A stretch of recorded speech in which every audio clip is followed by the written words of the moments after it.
Alright, book nerds, I'm really excited for this episode of the podcast. I'll be speaking with voice actor Tony Hale about his role in Poupelle of Chimney Town. A factory town is covered in chimney smoke, and as the townspeople haven't seen the sky in centuries, they no longer believe that stars exist. A chimney sweep and his friendly monster named Poupelle decide to prove that the stars are real. This animated film has everything from an amazing story to beautiful animation and beyond. Let's get right into it and see what Tony has to say about his part in this film.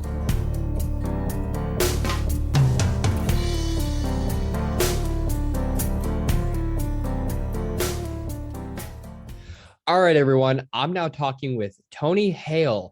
Thank you so much for joining us. Really excited to talk to you about this film.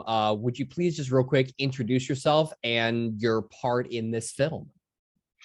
Yeah, I'm Tony Hale, and I play the character Poupelle in Poupelle of Chimney Town.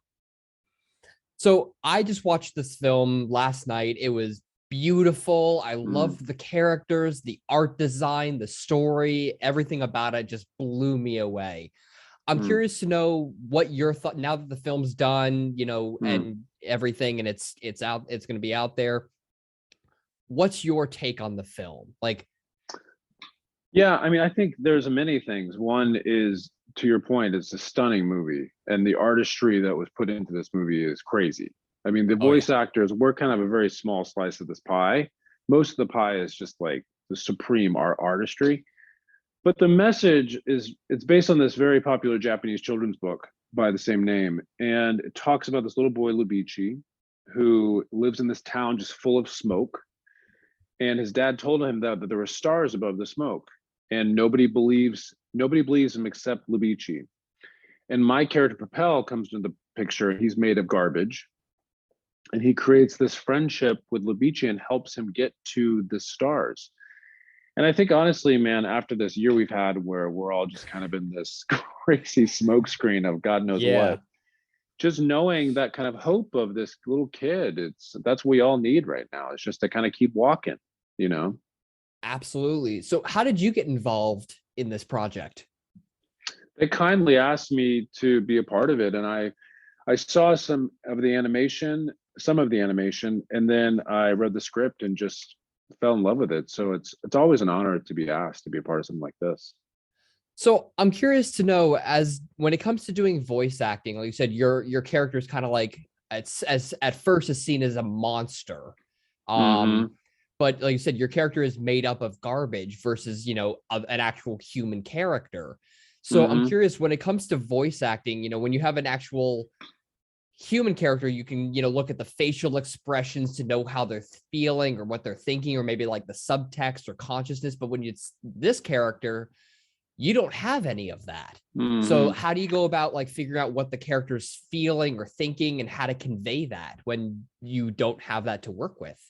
Yeah, I think honestly it kind of goes back to, because what's great with animation is I was a spork in Toy Story, and it's like you just kind of you always kind of think of the person, almost the soul of the character, rather than maybe the physical characteristics, because in animation that goes so many different directions. So the soul of Poupelle is, he's just a really kind of fatherly friend to this kid, Lubichi. And just he's also very new to the world, much like Forky was. He didn't understand a lot of things and just had a really kind heart. But to your point of working with the director, they're the ones who have seen this animation for years. And so they have such an idea of what they want the sound to be.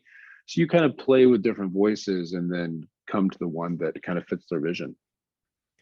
When you're in the recording studio doing the voiceover work, I mean, when you're on set for a TV show or a film, you have those other actors there to play off of. Did you have other actors from the film with you, or were you by yourself? And how do you kind of try to make that connection with the characters in the film when you're all by yourself?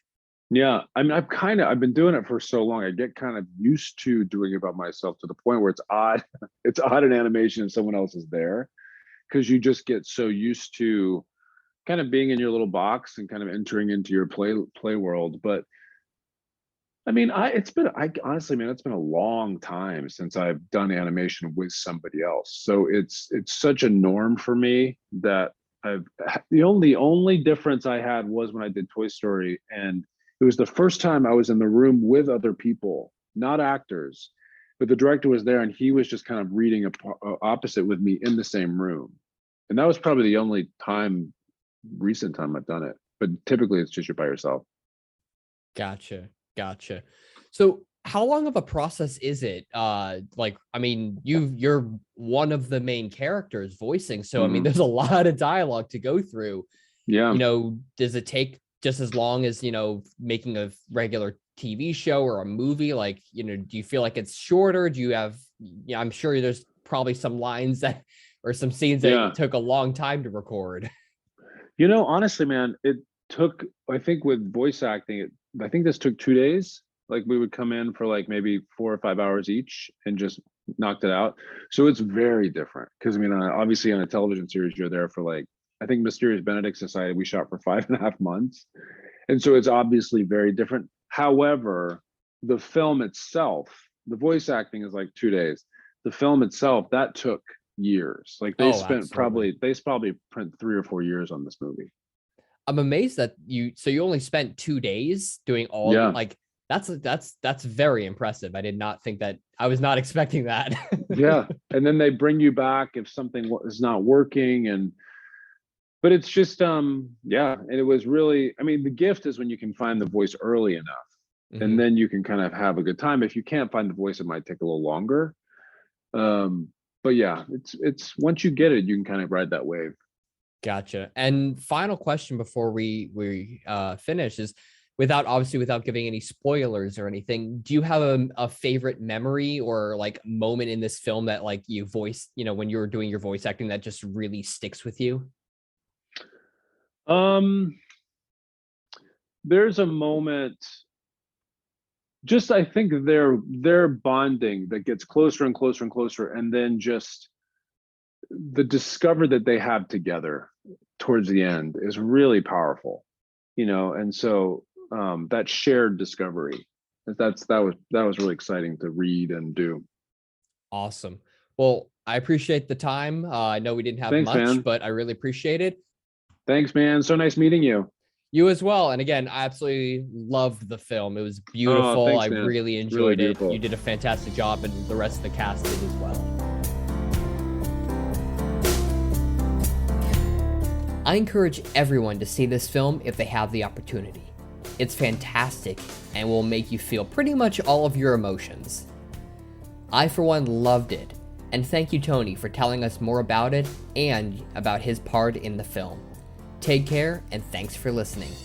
Any final words for our listeners before we sign off, Tony? Hey, this is Tony Hale, and I voiced the character Poupelle in Poupelle of Chimney Town, and you are listening to JeanBookNerd.com.